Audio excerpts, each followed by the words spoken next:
Chapter number 81. Make people feel good. People do business with people who make them feel good. Human beings are creatures of emotion. We want to be with those who make us feel happy and special and cared for and safe.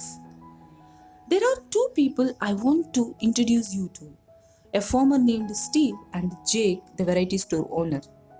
Two people who know more about business building than most CEOs. Steve sells pumpkins.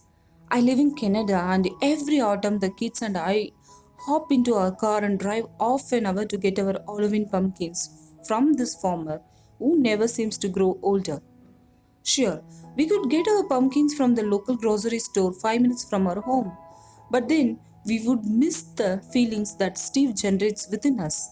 He remembers our names, he makes us laugh, he tells us stories, he reminds of us what's best in the world, and we drive away with a big batch of pumpkins and joy in our hearts.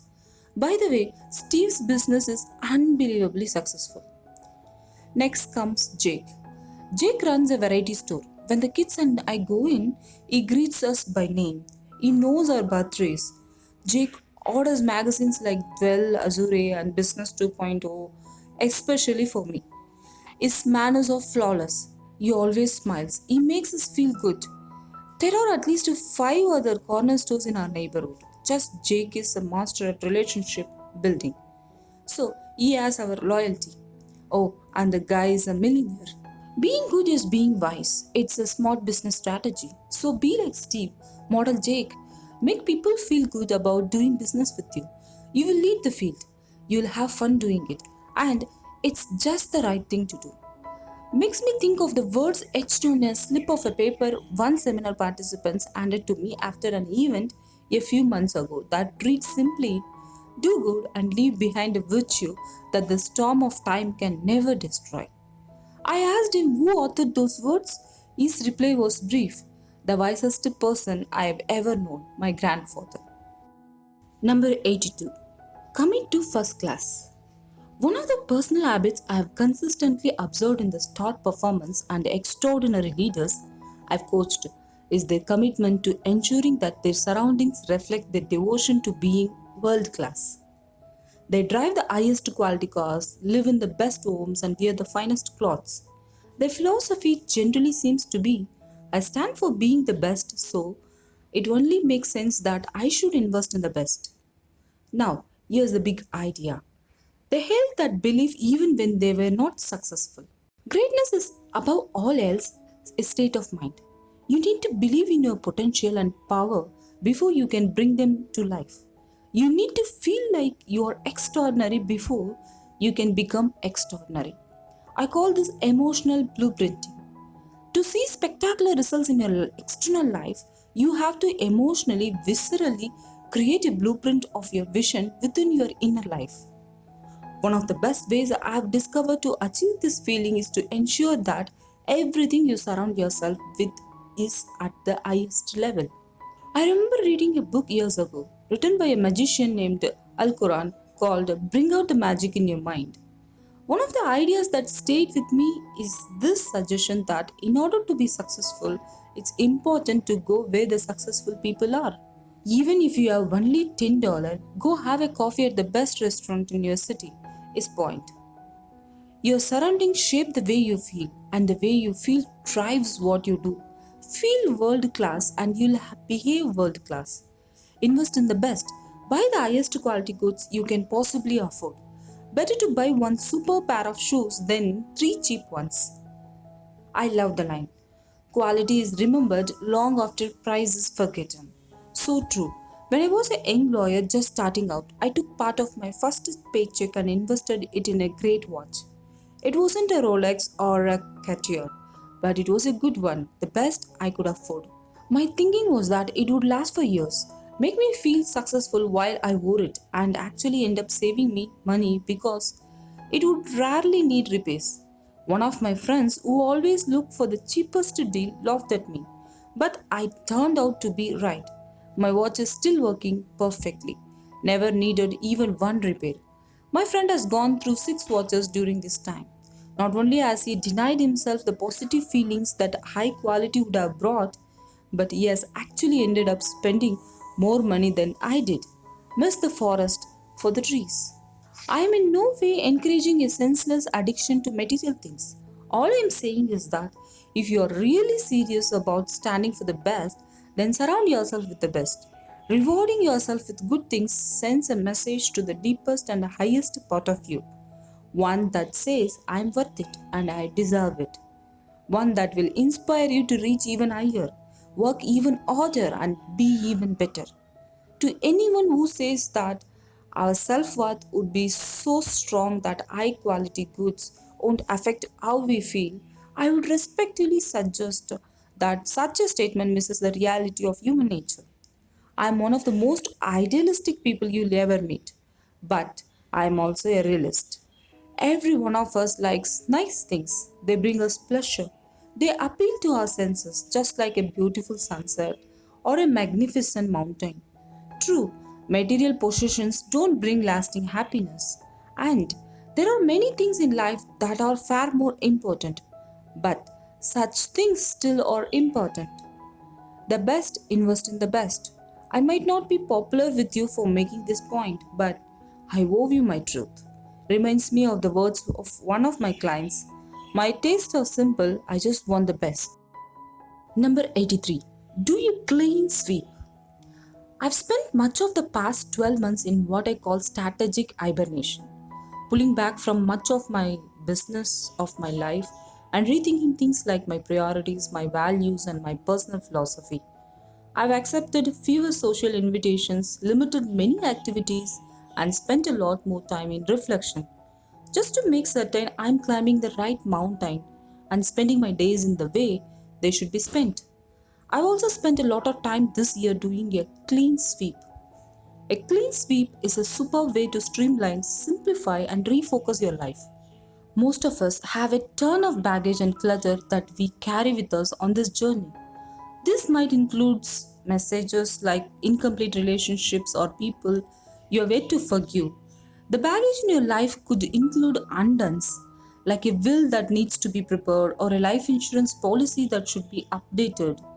The clutter could relate to an unkept yard or a bunch of unpacked boxes stacked in a spare room.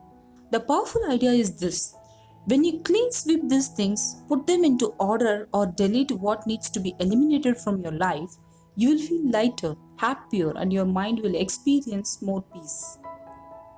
My clean sweep involved getting a will, getting rid of lot of things I hadn't used for a while, putting a financial plan in place, tidying up my physical spaces, saying goodbye to pursuits that were not aligned with my personal and professional strategic objectives, installing systems to be more efficient, and spending a lot of time refining the model of my business. Guess what? It worked beautifully. I have more time to do what's most important. I am more relaxed and in the flow. I have more energy. I am more creative and I am having more fun. So do a clean sweep of your life and start soon. The results just might astonish you. Number 84. Follow the $1 million baby rule. I love the film $1 million Baby. Deeply moving, unforgettable. And though it was rich with so many life lessons, there is one in particular that I still think about. Protect yourself. I believe I am a world class optimist. I try to stay incredibly positive. I am committed to seeing the best in every situation and the good in every person I meet. I really do expect the best from life, but I also prepare for the worst. That just makes sense to me. Life is not a fairy tale. I must say that expecting the best but preparing for the worst is not an easy balancing act. But I think it's an important one for us to work on and get right as we reach for our own unique forms of personal greatness. So, be splendidly loving and kind to people. Definitely, give of yourself and help all those around you as much as you can. Undoubtedly, be one of those special ones who leaves people better than you found them. But I also suggest that you not become a martyr. The thing about martyrs is that most of them get burned at the stake. Balance being kind and considerate to others with being kind and considerate to yourself. Balance giving away your energy, inspiring others with replenishing your energy so you remain inspired yourself. Strike that delicate balance between loving others and loving yourself. Set boundaries, know your limits, don't go to extremes, protect yourself. Chapter number 85. The Earth is Small. Lots of our clients are talking about Thomas Friedman's book, The Earth is Flat. It's all about globalization and a leveling of the playing field by emerging economies. Excellent book. The title made me think about a totally different topic though, the value of perspective. The world isn't flat, the world is small. Here's the point I'm trying to offer to you. We live on a small planet in a gigantic universe. Stephen Hawking, the famed physicist, said that we are on a minor planet of a very average star in the outer suburb of one of a 100 billion galaxies. And you and I are just one of billions of people here. Are the problems we face as we walk through our days really so big? A little dose of perspective makes life easier to manage. A question I sometimes ask myself when I'm facing a struggle is this one: will this matter a year from now? If not, I move on fast. Another great question I invite you to share with your team at work or your family at home is: has someone died here? If not, things settle down and calmer minds generally prevail.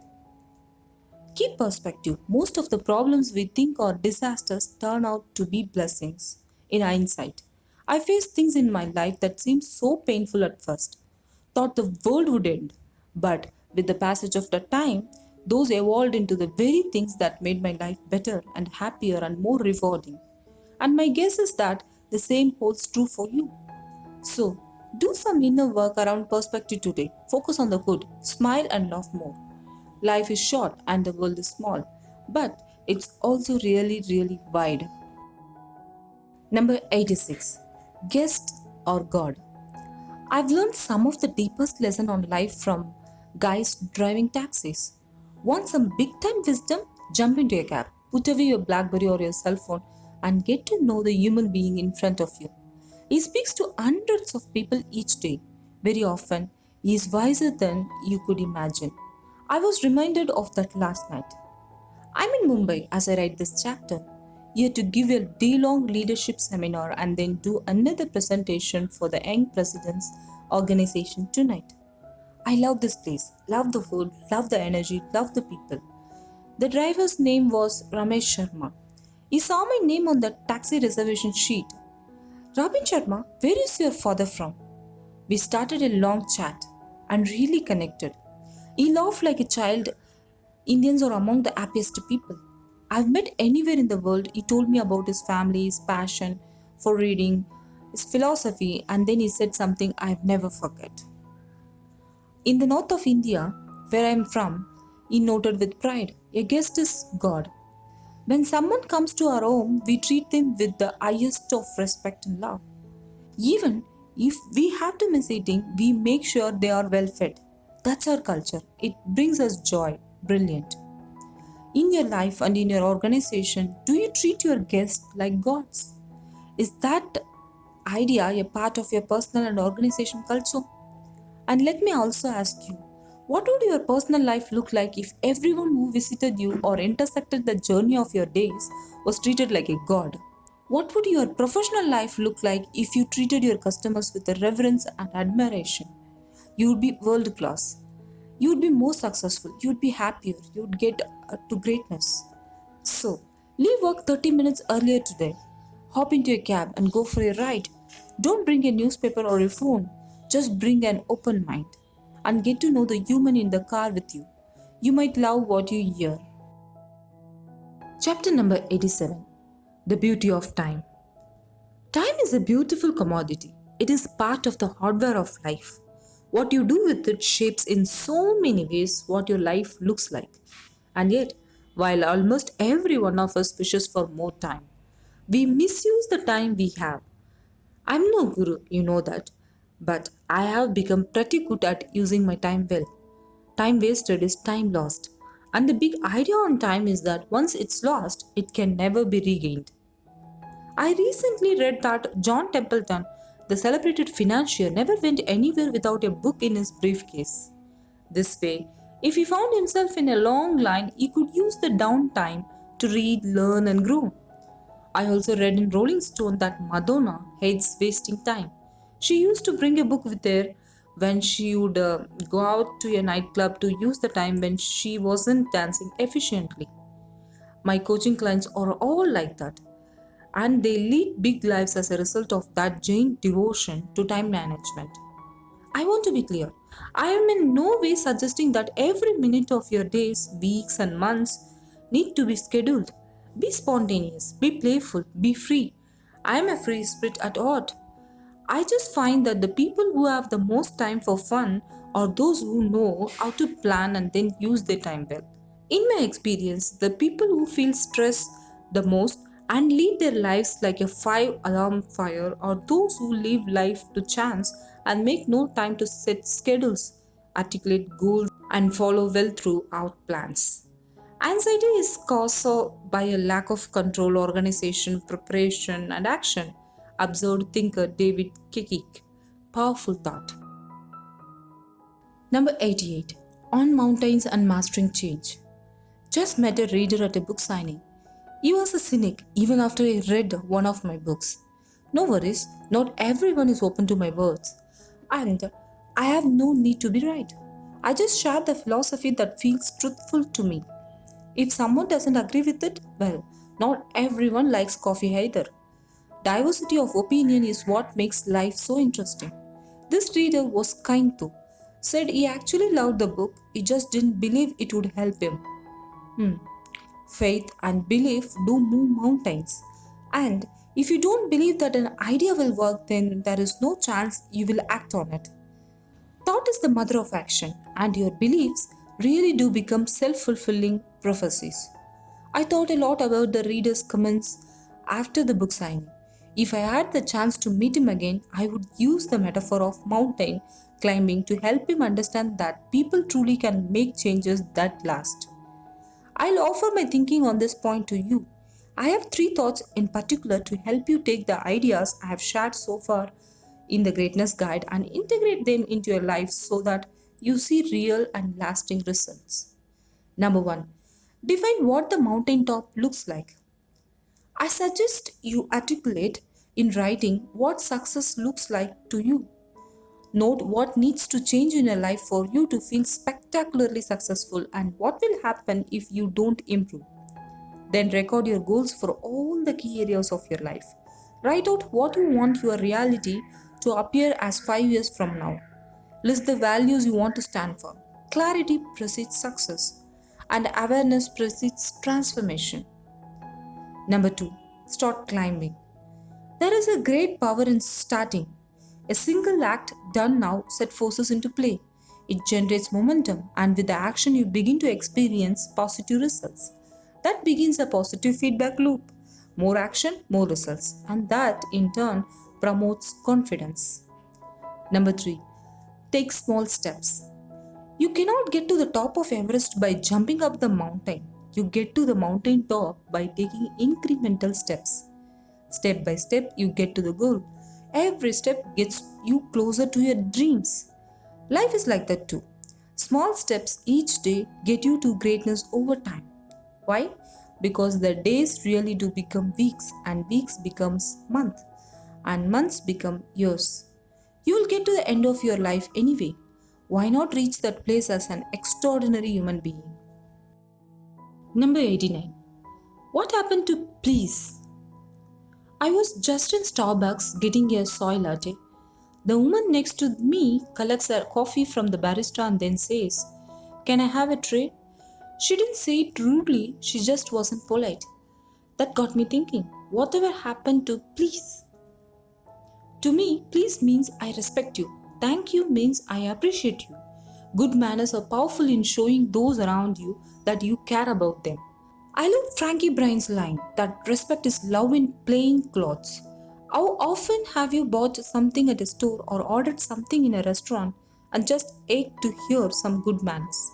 Authentic success is not complicated. It comes down to consistently following a series of fundamentals. Those who get to greatness just run the basics, bit by bit, day by day, over many months and years. It's not odd at all. It just takes small acts of daily discipline around a few important things. But when done over time, amazing results appear. The best amongst us just do the things most of us already know we should do to live an extraordinary life really well. And they do it consistently. One of the key things they do is say please a lot.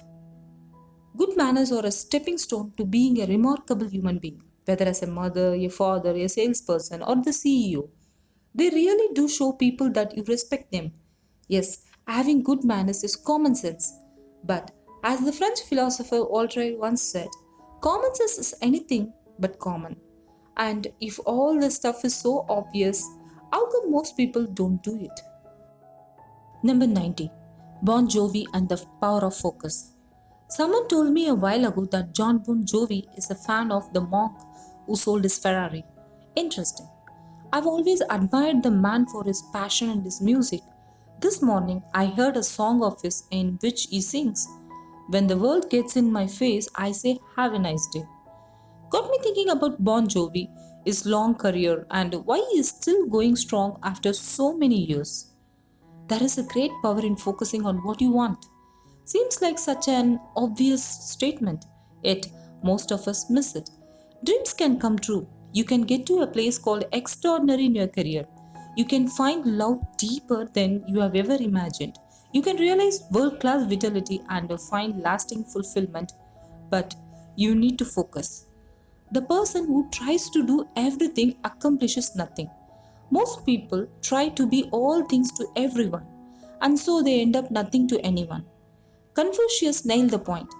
Person who chases two rabbits catches neither. Big idea. What you focus on grows. What you concentrate on is what you see more in your life. Think about that line. Focus on financial mastery and you'll see your economic life improve. Focus on being more loving and your relationships will improve. Focus on your physical dimension by exercising and following a superb diet and your health will improve. Focus, focus, focus. That's what the best of the best do. Tunnel vision around their biggest to-dos. They stick to their knitting rather than scattering their brilliance. A few months ago, I had dinner with a billionaire client of mine. I asked him what was the single best thing he did to get to his financial master. I made this goal my sole reference point, came the instant reply. Back to John Bon Jovi. From what I can tell, he is still around and doing great because he had an idea about what his music would be and where he could take it. And then he stayed focused on that mission. I've heard he has faced some tough times, but he didn't give up. He didn't play victim. He remained strong and on course. He stayed true to his fans and himself. Number 91. Do your one-on-one things to do before I die list. This is a powerful idea. Got it from an article I read on Ted Leonsis, vice chairman of AOL. A number of years ago, he was on an airplane that looked like it was going to crash. It didn't. But the brush with death changed the way he viewed life and lived it. He decided as soon as he got off the plane to live with a greater sense of passion, purpose, and urgency. So he took out a piece of paper and scribbled out a list of the one-on-one things he was absolutely committed to doing before he died. Borrowing from his example, I've done the same. It has worked wonders. It never ceases to amazing me how powerful a practice written goal setting is. Just ask anyone who does it on a consistent basis. Leonsis, whose list included everything from starting a family to owning a professional sports franchise, has accomplished two-thirds of the objectives he wrote down. Clarity clearly does precede success. And with heightened awareness of what's most important comes wiser choices. As for me, I'm still in hot pursuit of my dreams. But so many of the goals on my list have been achieved, including starting a charity to help disadvantaged children become leaders, watching the sunset on the tiny Greek island of Santorini, and showing my kids Michelangelo's statue David, and I'm just getting started. So should you. Number 92. Spend time with your kids. At the end of our lives, few of us regret not having made more money. Just doesn't happen. What we truly regret are the places we didn't visit, the friendship we didn't nurture, the risk we didn't take, and the things we didn't do with the people we love. Brings me to the point I need to passionately make. Spend time with your kids. I love what I do. Sure, there are a lot of airplanes, lots of big events in cool places, lot of great conversations with interesting people from all walks of life, lots of wonderful opportunities to share my message with those who need it. But nothing, and I really do mean nothing, is more important to me than being a great dad. I've worked with too many executives who get to the top of the mountain and realized that they lost what mattered most along the way. It's human nature to take the people who loves us the most for granted. I'm not saying that's a good thing. I'm saying that's just the way we are weird. We need to resist our nature and develop a rich sense of gratitude for our family. Don't be one of those people who has to experience loss before you wake up to the blessings you have. I've seen that happen all the time with people all around the world. If you had 30 minutes left to live, you would be reaching for your phone to tell those closest to you how much you love them. Then you would run home and, holding your heart in your hand, speak truthfully about the love that you feel. Just think about the tragedy of 9/11. I still remember those cell phone calls from the people tapped in the towers. Heartbreaking. I know you are busy, tons to do, places to go, and people to meet. But take a minute, right here and right now, to make a call. Tell your kids how much you care. Tell your wife or your husband or your mom or your dad or your brother or sister or best friend how you feel about them. You will never regret it. Trust me. Chapter number 93. Get goofy at work. What's the point of doing something if you are not having fun? Life is just too short to be miserable all the time. Wouldn't you agree? The best organizations are fun places to be. Sure, they demand excellent performance, relentless innovation, and superb execution around deliverables. But they also promote fun. Being happy and laughing at work promotes collaboration, creativity, and commitment. The company that plays together stays together. And fun is good for the bottom line because people love doing business with people who love doing business. Now, let's talk about your personal life. Having any fun? In my 20s and 30s, I was serious, Mr. Serious. The purpose of life is a life of purpose, was my driving belief. I wanted to change the world, and servant leadership was the name of the game. I worked hard and played little. Only recently did I have a big aha around the value of fun as I journey through life. I'm different now. I've still got my eye on the mountaintop, but I've become much more attentive to enjoying the climb. I get goofy with my kids constantly. I ski with my friends. I'll add a day to a business trip to visit an art gallery as I did a few weeks ago while I was in London. Because having a good time makes life far better and a lot more fun. Number 94. River Grade Design. I'm back at the Frankfurt airport as I write this chapter. Being here in Germany, I can't help noticing that designs matters in this country. The hand towel dispensers in the bathrooms work flawlessly and are ingenious. The latte machines in the lounge read my mind.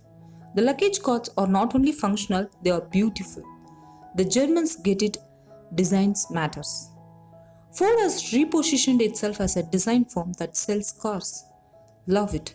In this world where consumers have more choices than ever, good design is one of the best ways for you, your products, and your organization to pop out of the crowd and grab attention.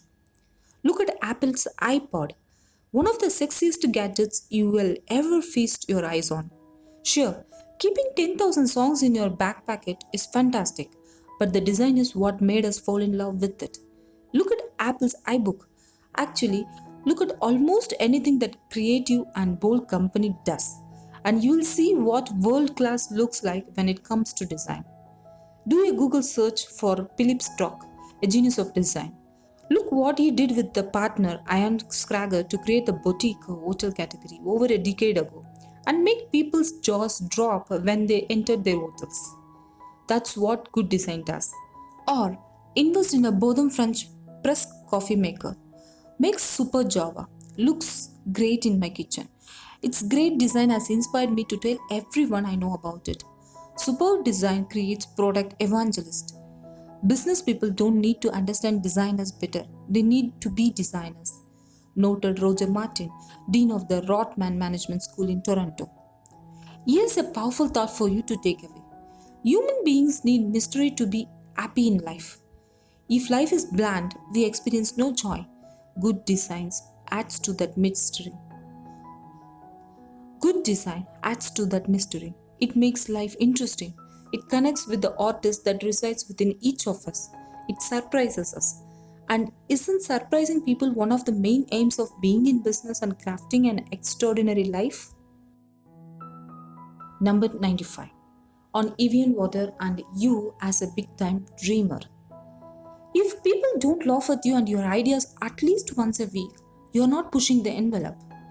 There, I said it. Needed to. I'm tired of seeing boring business and people afraid to take the road less traveled. Most of the things that fill us with fear never happen. So, why let them keep you small? Great people run toward their resistance and play out on the edge of their lives. And great companies spend far less time benchmarking others than creating new ways of delivering outrageous value to their customers. Why? Because the world doesn't need a better clone. We don't need more copycats. The world needs more human beings and enterprises that makes us say, wow, that rock our worlds. The world needs more giant ideas that no one's thought of to enrich our customers and improve our communities and elevate the planet. The world needs more visionaries, dreamers, and outright revolutionaries. I love what Tom Chappell, founder of Toms of Maine, said. Success means never letting the competition define you. Instead, you have to define yourself based on a point of view you care deeply about. Beautiful. One client recently shared that he thought it was daring for me and my team to have a picture on our rebranded website of me with my eyes closed, holding a dove. What would all your corporate clients like Microsoft, IBM, Nike, and FedEx think of it? He asked. Those companies stand for reinvention and innovation, I replied. I think they would applaud the bold move. The designer of the new multimedia show I am running at my presentations shared that the colors I had chosen were risky because they were not standard corporate colors. Thanks for the compliment. I joked. Business needs more daring. Business needs more people willing to take risks and play out on the skinny branches. Business needs more human beings like Richard Branson and his devotion to putting tourists into space with the company Virgin Galactic. I love people like that. They inspire me. All innovators are initially laughed at, just the way it is. They laughed at Columbus when he said the earth was round. They laughed at the Wright brothers who vowed a human being could fly. They laughed at the guys at RAM when they launched the Blackberry. They laughed at the founder of Evian who believed people pay money for water. Who is laughing now? I guess the universe really does favor the brave. People pay for originality. Big idea there. You want to lead the field in your business? Be different. Let them laugh. Let them call you crazy. Let them snicker. Stay true to your vision. Dream bigger. Don't be ordinary. It is the kiss of the death, as far as I can tell. Number 96. Be like God. Throughout this book, I've encouraged you to lead without title, to show up fully and to make a difference. There is a man who lived the philosophy I evangelize. His name was Garth Taylor. He died recently. I want to honor him. Dr. Garth Alfred Taylor was born in Montego Bay, Jamaica in 1944. He was a gifted eye surgeon, a family man, and above all else, a humanitarian. One of his favorite sayings was, I came into this world with nothing, and all I'm going to leave with is my conscience. My guess is he did. Dr. Taylor first came to my attention through my brother Sanjay, a gifted eye surgeon in his own right. Garth was a colleague of Sanjay's and a fan of my books. So I signed a few for him one morning and sent them off. I heard it made him very happy. What made God's impact so profound was that he didn't just practice medicine, he lived it. For more than 20 years, he traveled around the world to developing nations, selflessly helping to save people's sight. In his own words, I found my nirvana 23 years ago by treating avoidable blindness. People don't just get back their sight, they get back their self esteem because he cared and had the courage to act. He blessed the lives of thousands of people. Sanjay attended Dr. Taylor's funeral. The church was so full. Many people had to stand out on the street. As you near the end of the Greatness Guide and our time together, I invite you to think about the truths I've respectfully shared. Reflect on what you want to stand for and what will be your impact. And then contemplate the words of Dr. Garth Taylor. Until I have no breath to breathe, I will continue to do this because I think I was chosen for this, not for money, not for compensation, but just to make the quality of life of my fellow human beings better. Number 97. Don't give up. I'm sitting here in my study as I write, drinking coffee and thinking. Not daydreaming, not wasting time, not worrying, simply thinking. One of my best habits. Mostly, I'm thinking about the importance of having a sense of mission and then staying true to it. It's not an easy thought. I found that the bigger I dream, the more obstacles I face. My mission in life is pretty straightforward. I want to help human beings become extraordinary and organizations get to world class. I have such a passion to realize that dream and do my part to make this world a better place. This isn't just a business to me, it's my calling. But the higher I reach, the more I get tested. Sound familiar? But challenges are good. We grow through them. We are most alive amidst danger. Papa Velanda, the great eye-wire walker, said it so well. Life is lived out on the wire. The rest is just waiting.